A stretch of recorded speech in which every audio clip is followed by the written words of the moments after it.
Item: SCP-1877. Code name: The Guts of the Earth.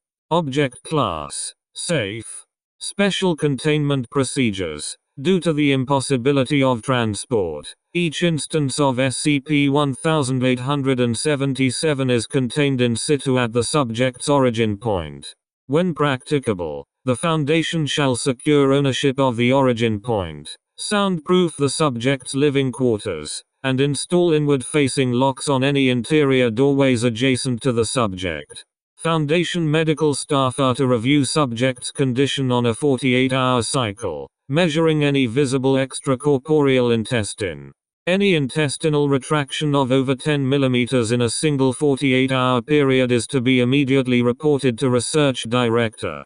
Any publicly accessible infrastructure containing any length of extracorporeal intestine is to be rotated out of service if practicable, or serviced only by Foundation-approved personnel if impractical.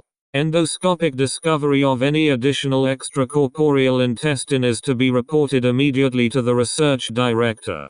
Description: SCP-1877 is an anomalous gastrointestinal disorder affecting a number of geographically disparate individuals. Designated SCP-1877-1801 through SCP-1877-1803.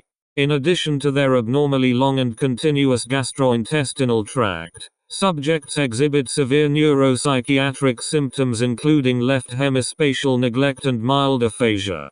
While subjects' immobility renders most medical imaging impracticable, preliminary EEG results demonstrate unusually high levels of electrical activity in patients' right parietal lobes. To date, over 30 kilometers of continuous intestine has been endoscopically mapped.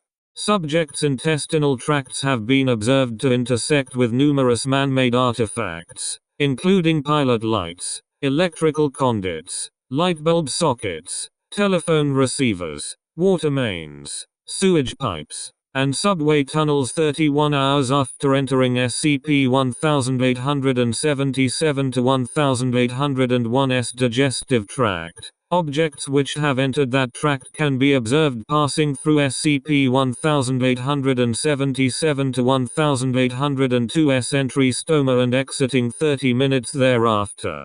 Presumably, they then travel to SCP-1877-1803, and are passed to additional individuals or excreted. Mapped portions of the SCP-1877 gastrointestinal network consist of the following.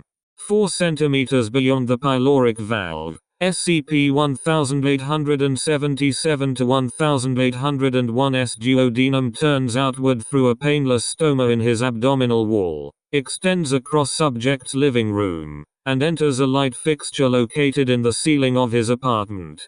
Architectural and endoscopic investigation of his gastrointestinal tract seems to indicate that it then descends through the wall of his apartment, enters a water line, diverts into the Washington, D.C. metro system, and then takes a sharp southward turn which renders endoscopy impracticable without severe injury to the patient.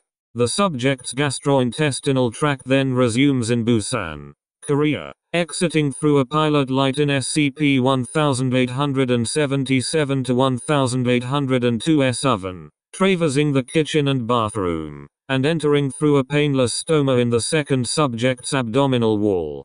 After 1.4 meters of superficially normal small intestine, a second length of jejunum exits through a second stoma in the anterior abdominal wall, descends into the subject's bathroom sink, and passes 3.7 kilometers through the Busan sewer system.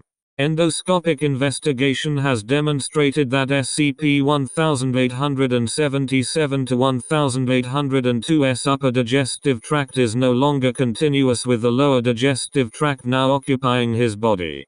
A third individual, designated SCP-1877-1803, is presumed to exist but has not been found. Presuming that the southward bearing of SCP-1877-1802's small intestine is continuous, The uncontained third subject is hypothesized to live somewhere within 30 kilometers of Adelaide, Australia. At present, subject's condition is unstable. Beginning in 2007, both known subjects' extracorporeal intestines began to retract into architectural features of their apartments. At recovery, SCP-1877 to 1801 presented with 24 meters of slack extracorporeal intestine, permitting him limited mobility within his quarters. At present, SCP-1877 to 1801 only possesses 8 meters of taut extracorporeal intestine, confining him to a single room of his apartment. SCP-1877 to 1802's retraction has been less severe. At recovery, subject presented with 41 meters of slack intestine. Post-recovery retraction has reduced his intestinal slack to 34 meters. Addendum. On the 5th of December, 2012, a Foundation recovery team entered an apartment in Adelaide hypothesized to be the origin point of SCP-1877 to 1803. No anomalous features were detected. However, a handwritten letter was found in the apartment's dishwasher. That letter is transcribed below. Dear General Electric, I have long appreciated your products. But now I draw close to the socket and there are questions. For instance, what is the problem? I think the problem is that there is a bad disease. My stomach hurts. And I own a General Electric dishwasher, model PD968DPBB, and it does not even help me. Everything growls and boils and whips. There is a stink. I have called my cousin in America and told him that there were difficulties with sickness. He told me to call you, because you are where the problems come from. That there is an electrical wave which comes from my dishwasher and goes to my guts.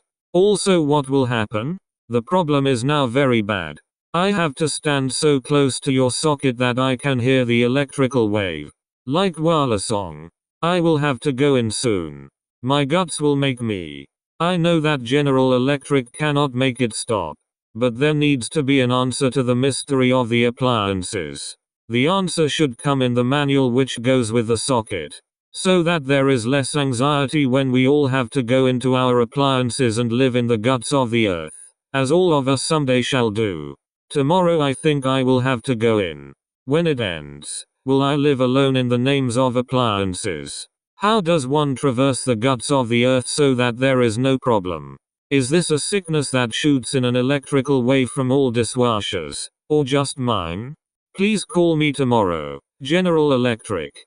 There will not be much time. I have so much anxiety. Thank you so much for all your products.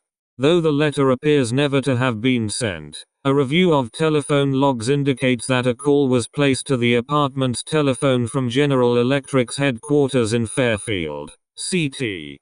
The precise origin point of that call, the subject matter of the conversation which followed, and the individual responsible are still undetermined as of date.